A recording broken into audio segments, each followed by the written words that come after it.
नमस्कार, मैं दुर्गेश सूर्यवंशी स्वागत करता हूं आपका सिटी 24 उज्जैन में। आइए नजर डालते हैं आज के प्रमुख समाचार पर। माधवनगर थाना क्षेत्र के तंबाकू बाजार में व्यापारी की कार से 50,000 रुपए से भरा हुआ बैग चोरी हो गया। माधवनगर थाना क्षेत्र के अंतर्गत तंबाकू बाजार में आगर निवासी किराना व्यापार की कार से 50,000 रुपयों से भरा बैग चोरी हो गया। आगर के सराफा बाजार निवासी मोहित पिता मोहन सोलंकी अपने 3 दोस्तों के साथ उज्जैन खरीदारी करने आए थे। रात लगभग 8 बजे के करीब तंबाकू बाजार स्थित फेमस कुल्फी के सामने एमआर सॉफ्टवेयर और सुपर डिजिटल कलर लैब के बीच गाड़ी खड़ी कर तीनों दोस्त चाट खाने गए थे। लगभग आधा घंटा बाद लौटे तो कार का कांच फूटा हुआ था और 50,000 रुपयों से भरा बैग चोरी हो चुका था। हालांकि कार की सीट पर रखा लगभग 1 लाख रुपए का लैपटॉप सुरक्षित था। मोहित ने आसपास जानकारी ली और इसके बाद माधवनगर थाना पुलिस को जानकारी दी गई। थाने से एसआई तोमर मौके पर पहुंचे और घटना की तफ्तीश की। रात के समय दुकान बंद होने से घटना स्थल के आसपास के सीसीटीवी चेक नहीं हो पाए। फरियादी माधवनगर थाना पर शिकायत दर्ज करा रहे हैं। घटना हुई आपके गांव के सामने, किस तरह की पूरी घटना हुई, क्या कुछ आपने देखा? भैया कुछ यात्री आए थे, उस समय देखा मैंने कि 8 बजे के आसपास अपनी गाड़ी पार्क करके गए और फिर उसके बाद मैं अपने कस्टमर वगैरह अटेंड करने लग गया और वो कुछ अपना सामान लेने के लिए चले गए थे। उसके बाद मैं अपने फोन पर लगा हुआ था, देखा थोड़ी देर बाद कि कांच टूटा हुआ पड़ा था, तो मुझे लगा कोई एक्सीडेंट वगैरह हो गया होगा। उसके बाद वो यात्री आए वापस मेरी दुकान पर कि भैया हमारा यहाँ पे सामान था बैग में, ग्लास टूटा हुआ, वो चोरी हो गया है। उसके बाद मुझे घटना का पता चला, तो उसके बाद उन्होंने भी फिर पुलिस वगैरह को बुलाया, थाने पे रिपोर्ट वगैरह करी और जो कि अभी दुकानें बंद हो गई है तो कैमरे के उससे पता चल नहीं सका।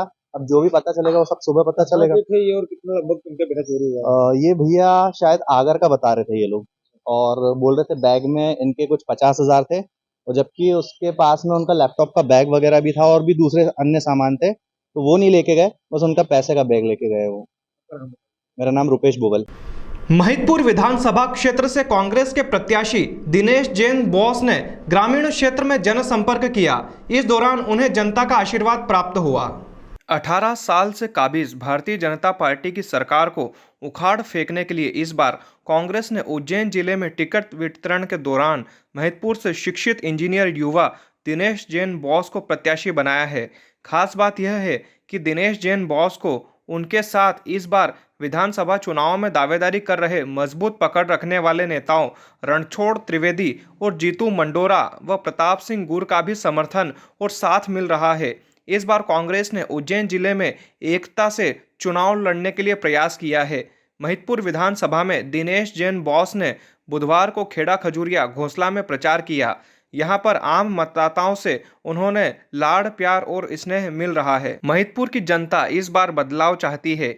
इस बार कांग्रेस के उम्मीदवार को जिताकर विधानसभा भेजना चाहती है। जनसंपर्क के दौरान पत्रकारों से चर्चा के दौरान दिनेश जैन बोस ने कहा कि लगातार महिदपुर क्षेत्र में वर्तमान विधायक ने कई लोगों को प्रताड़ित किया है एवं उनकी कार्यशैली से आम जनता में भय व्याप्त है। ऐसे में महिदपुर की जनता ने तय किया है कि इस बार वर्तमान विधायक को घर बैठाना है। चर्चा के दौरान दिनेश जैन ने बताया कि उनके क्षेत्र विधानसभा महिदपुर में किसानों को पर्याप्त मात्रा में खाद नहीं मिला, बिजली नहीं मिली एवं उनसे जो बिल लिए गए हैं वह भी माफ़ नहीं किए गए। वहीं युवाओं के लिए कोई रोजगार यहां पर उपलब्ध नहीं कराए गए हैं। मध्य प्रदेश में कांग्रेस की सरकार बनेगी तो वह इस क्षेत्र में औद्योगिक डेवलपमेंट को बढ़ावा देंगे एवं किसानों के लिए काम करेंगे। साथ ही महिलाओं को सम्मान की बात भी कही गई। जब क्षेत्र की जनता से बात की गई तो वह भी बदलाव चाहती है। उनका कहना है कि वर्तमान विधायक ने कोई काम नहीं किए हैं, केवल अपना खुद का विकास किया है।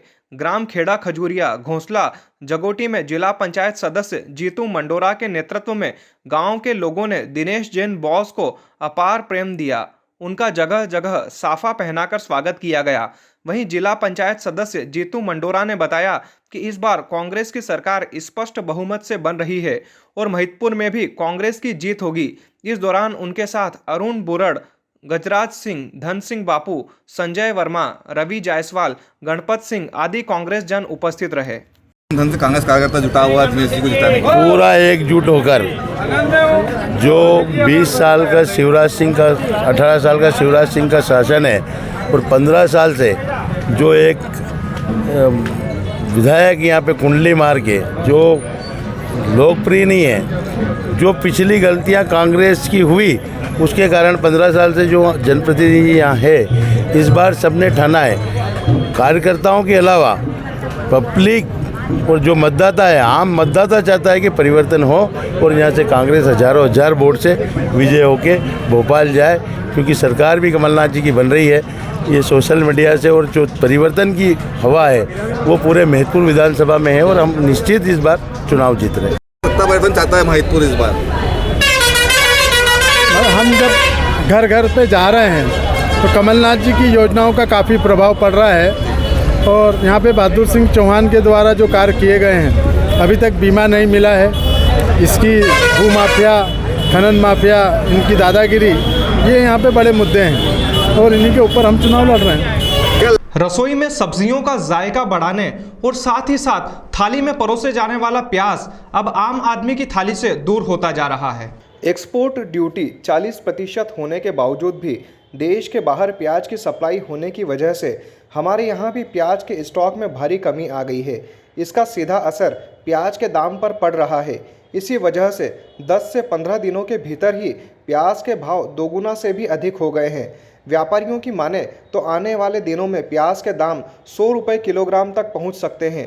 प्याज के व्यापारी ने बताया कि ज़्यादातर प्याज बाहर सप्लाई हो गई है, जिसकी वजह से बाज़ार में प्याज की कमी आ गई है।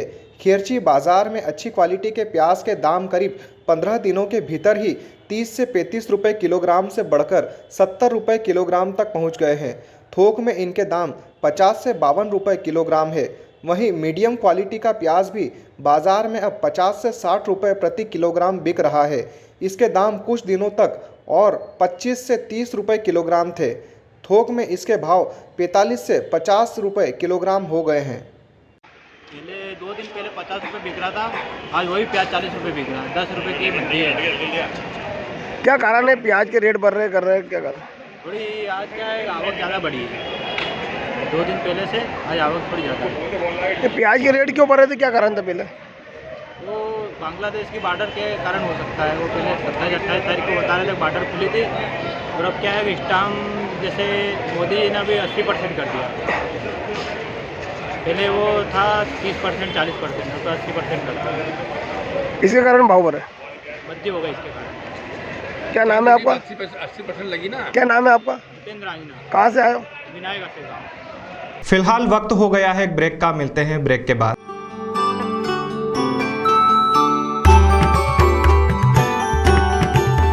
प्रतिदिन डोसा के साथ आइसक्रीम या चॉकलेट फ्री। ये वाला ऑफर तो सिर्फ महादेव साउथ इंडियन रेस्टोरेंट पर ही मिलेगा, क्योंकि यहाँ है संपूर्ण साउथ इंडियन फूड्स का खजाना। इसके साथ है 18 तरह के डोसा, जिनमें प्लेन डोसा से लेकर महादेव स्पेशल डोसा तक, इडली सांबर, फ्राई इडली सांबर, चीज इडली, पनीर इडली सांबर, वड़ा और उत्तपम की सभी वैरायटी उपलब्ध है। ऐसा टेस्ट जो याद रहे हरदम। तो हमारे जो कस्टमर का रिव्यू था उसमें उनका कहना है कि जो उज्जैन में सांभर की जो क्वालिटी हम लोग प्रोवाइड कर रहे हैं, वो डोसे के जो अलग अलग फ्लेवर प्रोवाइड कर रहे हैं, वो एकदम जबरदस्त है। हमारा पता है एसएस हॉस्पिटल के पीछे चाय सट्टा बार के सामने, फ्रीगंज, उज्जैन। हमारा मोबाइल नंबर है 9109778927।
दिवाली के त्योहार में आइए ओम गुरु कृपा राखी भंडार।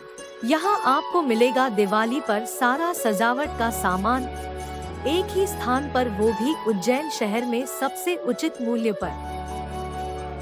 यहाँ आपको मिलेंगे लक्ष्मी यंत्र, शुभ लाभ रंगोली और कई तरह के स्टिकर और रंगोली, साथ ही तोरण, लड़ी, झूमर, लटकन और भी बहुत कुछ। तो इस दिवाली आइए गुरु कृपा राखी भंडार।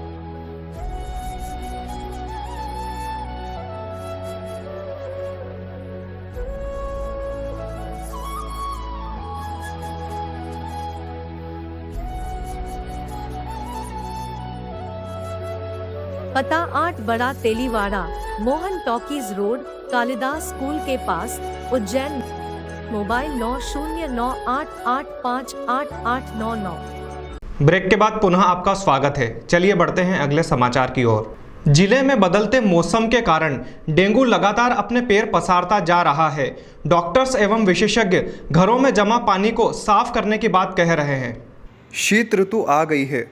सुबह और रात को ठंडक महसूस हो रही है, लेकिन दोपहर में तेज़ गर्मी के चलते घरों में पंखे कूलर अभी भी चल रहे हैं। डॉक्टर्स की राय है कि यदि कूलर का पानी खाली नहीं किया गया तो कर लें। गमलों में व अन्य खुली जगह पर बने गड्ढे आदि में पानी जमा न होने दें, उसे तुरंत हटा दें।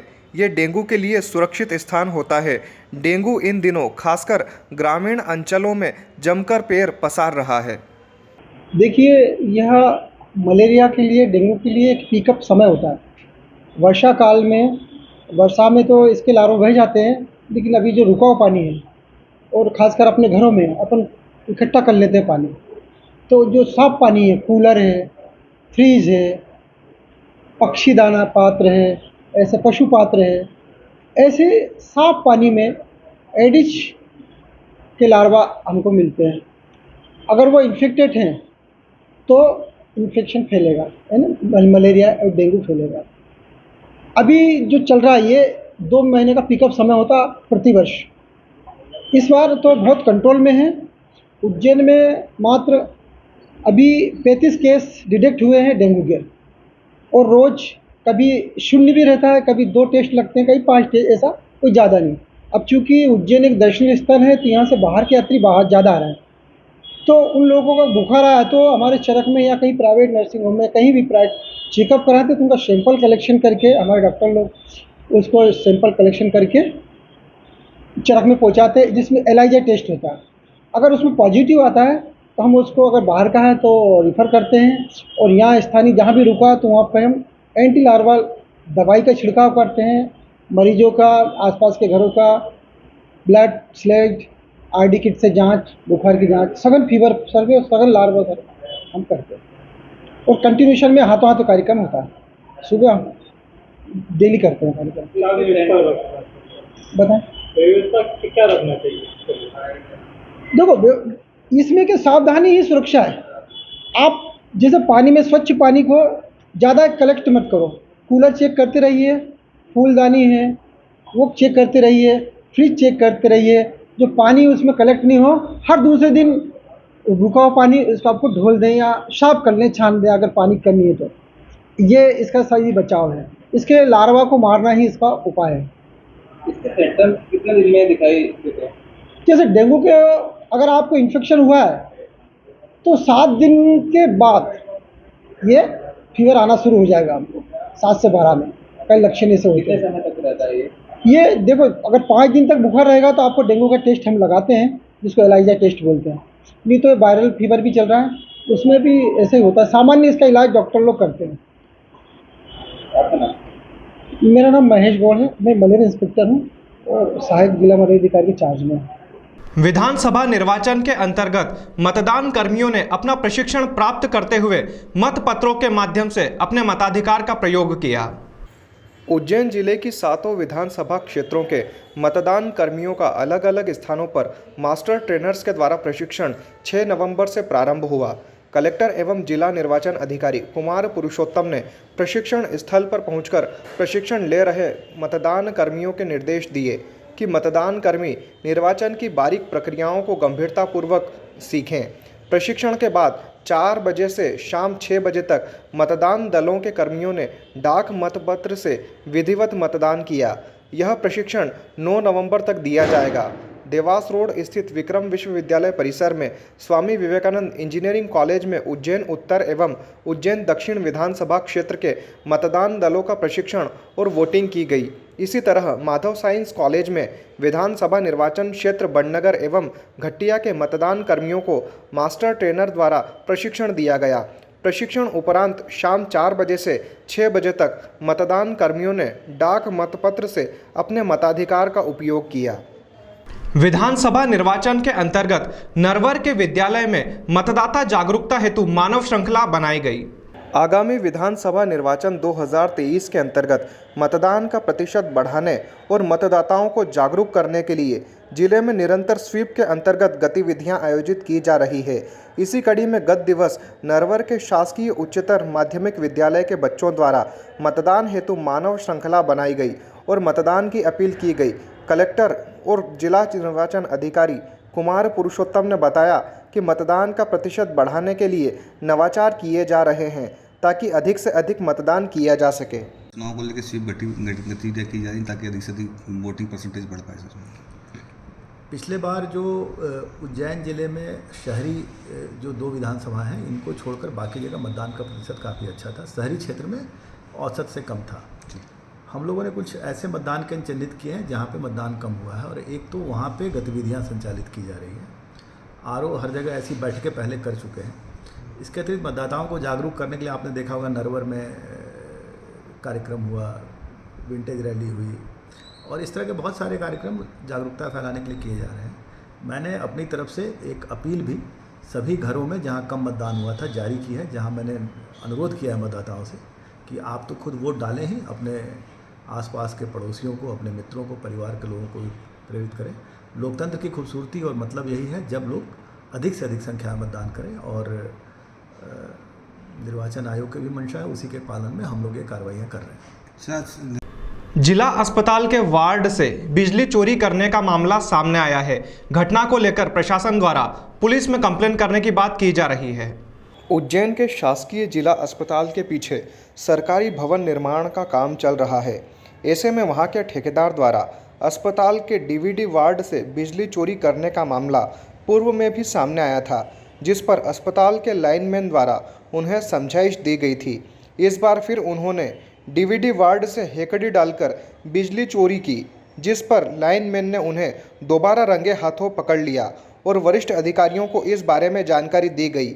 उनके अनुसार वरिष्ठ अधिकारियों के निर्देश पर बिजली चोरी करने के मामले में ठेकेदार और उसके कर्मचारियों पर पुलिस में शिकायत दर्ज कराई जाएगी। पूर्व में भी यहाँ के जो ठेकेदार है उसको बोल दिया था क्योंकि डीवीडी से उसने एक कनेक्शन ले रखा था अपने तरफ और मीटर लगा हुआ था। एमपीवी ने मीटर लगाया था, वो त्रुटिवश उन्होंने हमारे कनेक्शन से जोड़ दिया था। वो एक मीटर अलग चल रहा है जिसका कि भुगतान जो ठेकेदार द्वारा किया गया है उसको वापस रिफंड ले लिया जाएगा। लेकिन इन्होंने अनाधिकृत रूप से डीवीडी वार्ड से कनेक्शन ले रखा है। पिछली बार लिया था उन्होंने 1 महीना 2 महीना जो चलाए, इसके बाद फिर वापस जब काटा उन्होंने सॉरी बोल के ने कर दिया। इस बार अब भी हाल जस्ट फिर देखा मैंने सुबह सुबह जाके तो फिर उन्होंने केबल डाल रखी और पूरा काम ठेकेदार कर रहा है और उनका मीटर खाली पड़ा हुआ है, उसके ऊपर कोई कनेक्शन नहीं है। जिला अस्पताल के द्वारा कुछ कार्रवाई की जाएगी, क्या एक्शन लिया जाएगा? जी सर से बात करेंगे और उसके बाद सर जो निर्णय लेंगे उचित वही देखें। कौन ठेकेदार है, क्या नाम है ठेकेदार का नाम मेरे को नहीं बताया। आपका नाम? घनश्याम सारण, इलेक्ट्रिशियन। कार्तिक चौक क्षेत्र में बम फोड़ने की बात से हुए विवाद में जमकर ईंट और पत्थर चले, जिसमें एक युवक घायल हो गया। महाकाल थाना क्षेत्र के कार्तिक चौक में बम पटाखे फोड़ने की बात को लेकर 2 पक्षों में विवाद हो गया। घायल युवक ने बताया कि वह घर में सो रहे थे, तभी बाहर कुछ लोग उनके घर के सामने पटाखे फोड़ रहे थे। तब उन्होंने इस बात का विरोध किया और उन्हें पटाखे फोड़ने से मना किया गया, तो उन्होंने लाठी डंडों से युवक पर वार कर दिया। इतना ही नहीं, मारपीट करने के बाद उन्होंने युवक के घर पर ईंट और पत्थर भी फेंके, जिससे घर में काफ़ी नुकसान हुआ है। मामले में महाकाल थाना पुलिस द्वारा पूरे प्रकरण की जांच की जा रही है। हम सब सो रहे थे घर पे और बाहर वो चंदन नाम का व्यक्ति है, वो हमारे घर के आगे बम फोड़ रहा था। तो हमने उसको मना किया कि बम हमारे इधर मत फोड़, तो अपने इधर फोड़ ले, हमें कोई दिक्कत नहीं। तो हमें गाली बकने लग गया, कह रहा तुम तो नीचे आओ, तुम्हें मारूंगा मैं। तो जैसे हम सब नीचे गए तो उन्होंने इतनी देर में डंडे डुंडे सब उठा लिए। हम और पूरा मोहल्ला उनका ही है, हम यहाँ 3 परिवार ही रहते पंजाबी। तो हम नीचे गए तो उन्होंने हमें धक्का दिया, गाली बकी। इतनी देर में हमने भी उनसे हमारा झगड़ा हो गया इतनी देर में। और जैसे ही झगड़ा हुआ तो उनका पूरा मोहल्ला बाहर आ गया और वो 60-70 लोग थे और हम 7-8 लोग ही थे बस। तो उन्होंने एकदम पथराव चालू कर दिया। तो उसमें एक कंधे पे लग गए मेरे, एक कमर पे भी लग गए और सिर पे भी लग गई पत्थर। कौन सी जगह विवाद हुआ है, कहाँ पर? कार्तिक चौक, हमारे घर। फिर हम घर सब चले गए और फिर उन्होंने घर पे पथराव किया, इतनी बड़ी बड़ी ईंटें मारी साबित, और हमारे कांच पे भी स्क्रैच आ गए, घर के कांच भी फोड़ दिए। क्या नाम है आपका? बख्शिश सिंह। कहाँ के रहने वाले? कार्तिक चौक। क्या काम करते हैं? स्टडी करते BBA फर्स्ट ईयर। कहाँ पे रिपोर्ट लिखाई इसकी? महाकाल थाना। आज के अंक में फिलहाल इतना ही। अगले अंक में फिर मुलाकात होगी, तब तक के लिए नमस्कार।